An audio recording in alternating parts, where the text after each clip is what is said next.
રાધે રાધે, જય સિયારામ. આપણે શ્રી શ્રી રાણીમાં અને રૂડીમાનું ચરિત્ર ચાલે છે. રાણીમાં અને રૂડીમાના ચરિત્રમાં આપણે જોયું કે રાજકોટમાં ઘેલાભાઈ બ્રાહ્મણ કરીને રાણીમાને મળવા આવે અને રાણીમાં રહસ્ય ખોલે છે કે પાછલા જન્મના આ આપણા ભાઈ હતા. તો કે કેવી રીતે ભાઈ હતા? તો કે રાણીમા અને રૂડીમાના જન્મ પહેલા રાણીમાના માએ એના પતિને કીધું કે આપણા ઘરે શેર માટીની ખોટ છે, તો આપ ગેબીનાથ ત્યાં જાઓ અને એ ગેબીનાથ સંતને એમ કયો કે આપણા ઘરે જે શેર માટીની ખોટ છે ને એ પૂરી કરે. તમે જાઓ અને ગેબીનાથને આવી વાત કરો એટલે આપણા ઘરે સંતાન સુખ થાય. તો આ હું કહે છે કે ગાંડી દીકરા થોડે સ્વર્ગે લઈ જાય છે કે આ આખી દુનિયા આપણી જ છે, બધા આપણા જ સંતાનો છે કે કાલે કાલે આપણે મહાત્માને દુભવવા એ સારું ન કહેવાય. અહીંયા સુધી આપણે લીધું.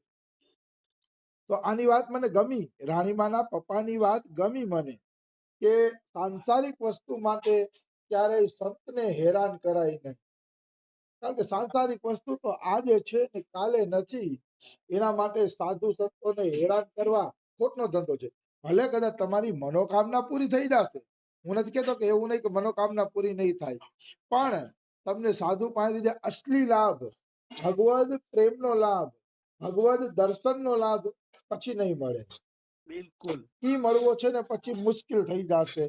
આવી વાત છે.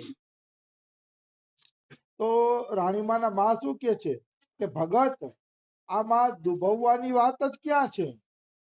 આપણા ઘરમાં શેર માટીની ખોટ છે એ તો મહાત્માજી જાણે છે કે આવી વસ્તુ છે. અને ઘણીવાર મારા હાથનું જમી ગયા છે. આપણા ઘરે ઘણીવાર જમવા આવે છે, તો આપણાથી અજાણ્યા થોડા છે કે પોતાનાને જ જો આપણે સુખ દુઃખની વાતો ન કરીએ તો બીજા કોને કરીએ? પોતાના હારે સુખ દુઃખની વાતો કરી એમાં દુભવવા જેવું શું છે? માં બોલે. આ માની વાતમાં એક રહસ્ય છે. પેલી વાત તો એક ઈ છે કે ગેડીનાથ જેવા મહાપુરુષ રાણીમાના ઘરે જમવા આવતા રોજે રોજ, અને ત્યાં આવીને જમી જાતા રાણીમાના ઘરે. તો રાણીમા શું કે છે કે ગેબીનાથ ઘરે જમવા આવે છે, એ આપણા અજાણ્યા નથી, તો પછી એને સુખ દુઃખની વાત કરવામાં શું વાંધો છે? એને તો આપણે સુખ દુઃખની વાત કરી શકીએ ને, કારણ કે એ તો આપણા પોતાના છે. અને પોતાનાને સુખ દુઃખની વાતો ન કરીએ તો બીજા કોને કરીએ? તો આ વાત થોડીક સાચી લાગી કે સંતને કહી શકાય, લૌકિક વસ્તુ માગી શકાય એવું નથી. જો બહુ પોતાના સંતો થઈ ગયા હોય તો લૌકિક વસ્તુ માગી શકાય, પણ એ લૌકિક વસ્તુનો ભાવ એવો હોવો જોઈએ મારી ભક્તિ આગળ વધે તો માગી શકાય. જો તમે લૌકિક વસ્તુ તમારા સુખ માટે માંગતા હોય તો ગલત છે. પણ માનો કોઈ લૌકિક વસ્તુ માગીને તમને આધ્યાત્મિક ફાયદો થતો હોય તો સંતને કહી શકાય કે અમારી આ લૌકિક ઈચ્છા પૂરી કરી દો, જેથી અમને આગળ આધ્યાત્મિક ફાયદો થાય. તો આધ્યાત્મિક ફાયદા માટે સંતો પાસેથી લૌકિક વસ્તુ માગી શકાય છે. એમાં કઈ ખોટું નથી, નિશ્ચિત માગી શકાય છે. મને ઘણા બહેનો કહેતા હોય કે અમારા સંતાનો નોકરીએ લાગી જાય ને તો અમારે ભજન જ કરવું છે, બસ એની ચિંતા છે કે એ લાગી જાય તો અમારે ઉપાધિ નહીં. તો કે મને કે ભગવાનભાઈ આવું માગી શકાય? મેં બખૂબી માગી શકાય, જરૂર માગી શકાય, જો તમારું લક્ષ્ય ભગવાન છે તો.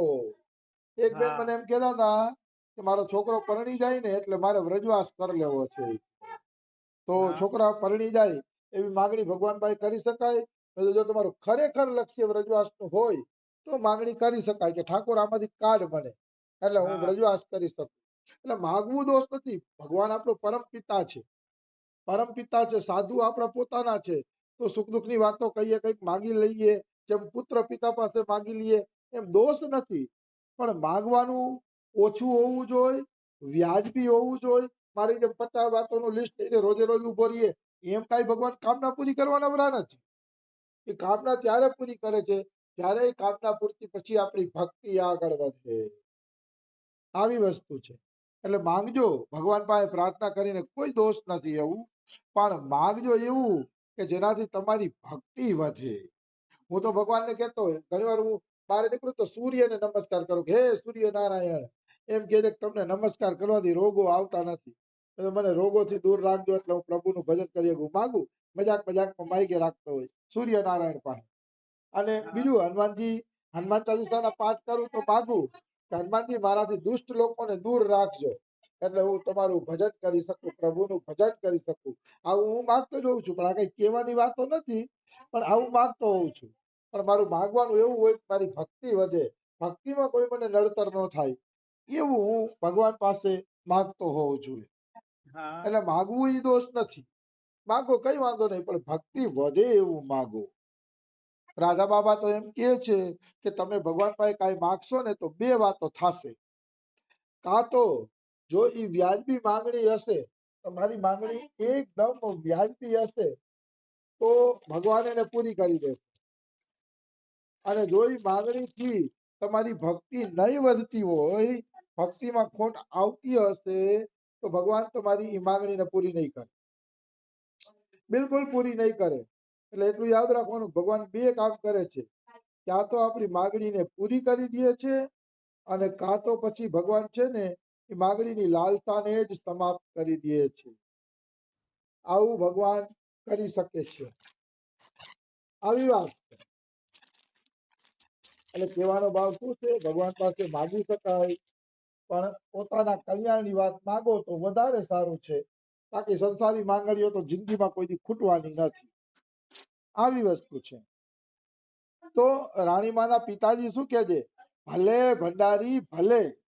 એની પત્નીને ભંડારી કહેતા, કારણ કે સાધુ સંતોની સેવા કરતા અને આખા ભંડાર ઘરનું ધ્યાન રાખતા.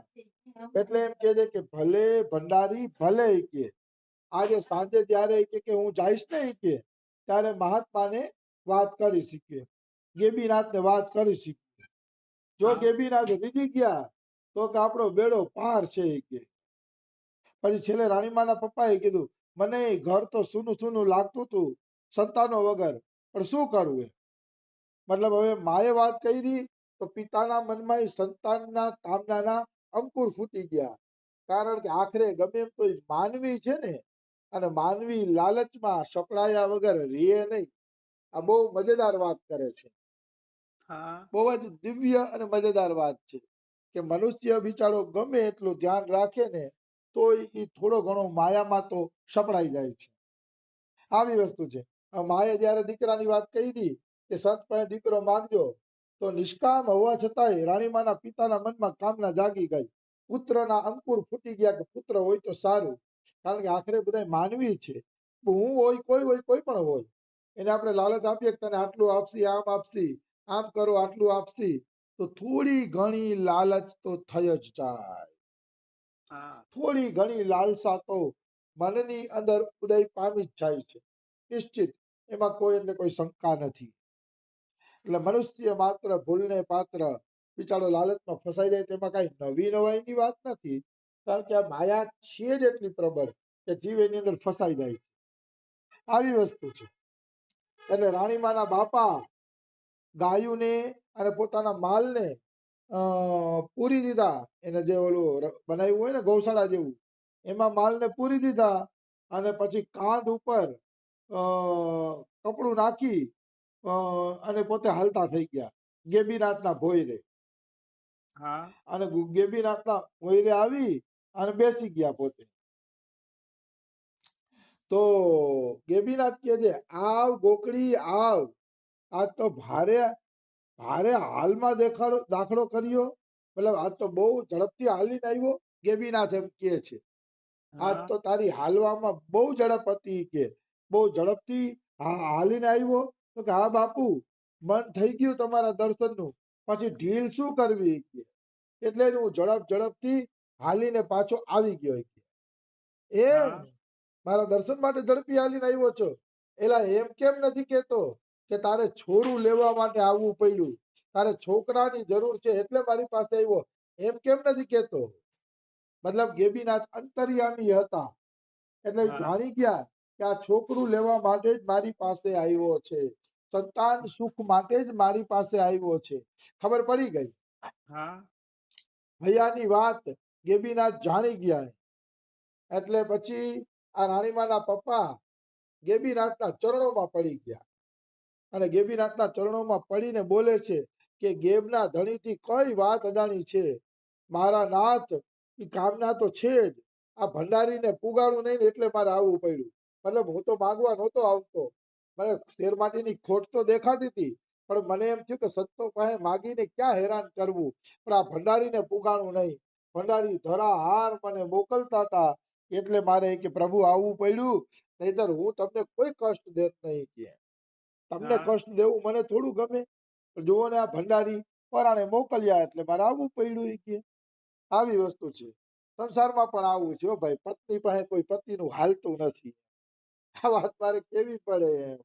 કારણ કે અમારા બાબાના સત્સંગમાં એકવાર હું બેઠો હતો ને, તો એક ભાઈ મારી બાજુમાં આંખ વીંચીને સત્સંગ સાંભળતો હતો. બહુ સરસ હો, ભાવથી તન્મય થઈને સત્સંગ સાંભળતો હતો. હવે એની પત્નીને સત્સંગ અનુકૂળ નહીં આવ્યો હોય અમારા બાબાનો, એટલે ઊભી થઈને બહાર નીકળીને પતિના માથામાં ખાલી ટાપલી મારી. પતિએ આંખ ખોલીને જોયું કે આ પત્ની સત્સંગમાં જૂઠી ગઈ છે. બિચારો પટ કરતો ઊભો થઈ ગયો. બધું જો કેટલો રસ આવે છે. પણ પત્નીએ ટાપલી મારી તો પટ કરતા ઊભું થઈ જવું પડ્યું.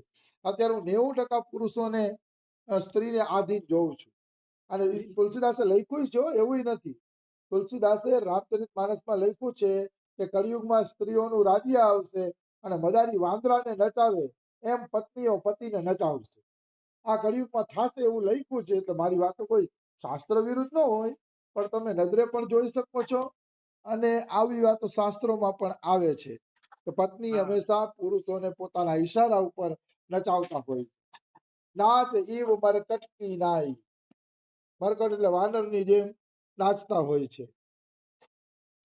એક રામાયણમાં ચોપાઈ આવે છે, સસુરારી પિયારી લગી જબ તે રીપુ રૂપ કુટુંબ ભય તબ તે. સસુરારી એટલે સાસરું જ્યારથી પુરુષને પ્યારું લાગવા માંડ્યું, પત્નીનું સાસરું પોતાનું લાગવા માંડ્યું કે તો રીપુ રૂપ કુટુંબ ભય તબ તે, ત્યારથી કુટુંબો છે ને પછી દુશ્મન જેવા થઈ જશે. મતલબ કુટુંબના લોકો દુશ્મન, રીપુ એટલે દુશ્મન. રામાયણમાં વાંચજો, કળિયુગના દોષમાં આ ચોપાઈ આવે છે કે જ્યારથી પુરુષને સાસરું પ્યારું લાગવા માંડ્યું ત્યારે પોતાનું કુટુંબ એને દુશ્મન જેવું લાગવા માંડ્યું. વાય મમ્મી મમ્મી કરશે અને અહીંયા મમ્મીનું ધ્યાન નહીં રાખે. આવું મેં નજરે જોયેલું છે. પણ હવે મારે ક્યાં નામ દઈને લાંબા લાંબા ખુલાસા કરવા. મારા કરતા તમને લોકોને વધુ અનુભવ હશે, કારણ કે તમે સંસારમાં રહ્યો છો. અમે તો ઘણા દૂર છીએ હવે સંસારથી. આ તો વળી જૂની એકાદી વાત યાદ આવે એટલે ખબર પડે કે સંસારમાં આવું હાલતું હશે. આવી વસ્તુ છે. પણ એટલું યાદ રાખજો, જેટલા પરિવારમાં સંપીને રહીએ ને એટલો જ ફાયદો મળવાનો છે. બાકી કોઈ પણ પ્રકારનો ફાયદો રાગ દ્વેષ કરવાથી મળવાનો નથી. અંતે ત્યાગ, તપસ્યા અને ભાવનાની જ જીત થાય છે. રાગ દ્વેષ કરવાથી કઈ વળતું નથી. એક દોહો આવે છે પણ મને યાદ નથી કે કોઈ માણસ ક્રોધ કરે છે. ક્રોધ કરે છે તો ક્રોધ સામેના વ્યક્તિને તો બાળે જ છે કડવા વેણ દ્વારા. એ પેલા આપણી છાતીને પણ બાળી નાખે છે. કારણ કે અગ્નિ જ્યાંથી પ્રગટ થાય ને પેલા એને બાળે. એટલે ક્રોધની અગ્નિ આપણી અંદરથી પ્રગટ થાય ને એટલે પેલા એ આપણે બાળે છે. આપણે બાળીને રાગ કરે છે. અને હામાને તો બળવું હોય તો બળે, નુકસાન થવું હોય તો થાય. થાય કે નહીં? પણ આપણું નુકસાન જરૂર થઈ જાય છે. કારણ કે આપણા હૃદયમાં ક્રોધાગ્નિ પ્રગટ થશે તો એ ક્રોધાગ્નિ આપણે બાળી નાખશે. નિશ્ચિત બાળે છે. એટલે હું આ મોટી મોટી વાતો કરું છું તો મારામાં એવું નથી કે આ વસ્તુ નથી. મને ક્રોધાગ્નિ બાળતી હોય, હું ઘણી વાર ઘરમાં ગુસ્સો કરતો હોય, એવું કઈ નથી. પણ સત્ય ઈ જ છે જે હું બોલું છું. મારાથી થતું નથી, તમારાથી થતું નથી. આનું પાલન કરવું કઠિન છે, પણ કઠિન હોવા છતાંય બોલવું તો સત્ય પડે ને. સત્ય ઈ જ છે કે ક્રોધ કરવાથી, ઝઘડા કરવાથી કઈ વળતું નથી. એનાથી નુકસાન સિવાય તમને કાંઈ મળવાનું નથી. મારો તો 15 વર્ષનો અનુભવ છે. જીવ હંમેશા અસત્યનું આચરણ કરીને કે ક્રોધ, કામ, ક્રોધ, લોભનું આચરણ કરીને હંમેશા દુઃખના પોટલા જ બાંધશે. સુખ મળશે જ નહીં. સુખ હંમેશા સદભાવનાની અંદર છે. સુખ હંમેશા ત્યાગમાં છે. બીજા માટે ન્યોછાવર થવામાં છે. બીજાના સુખનું ધ્યાન રાખીને આપણા સુખને જતું કરવામાં જ સાચું સુખ સમાયેલું છે. એટલે બીજાના સુખ માટે આપણું સુખ જાતું કરીને પણ આપણે પ્રયાસ કરવો જોઈએ કે સુખ શાંતિ બનેલી રહીએ. આવી વસ્તુ છે. હવે આમાં સમય પૂરો થઈ ગયો છે એટલે ગેબીનાથની વાત આપણે કાલે લઈ લેશી. રાધે રાધે, જય સિયા રામ.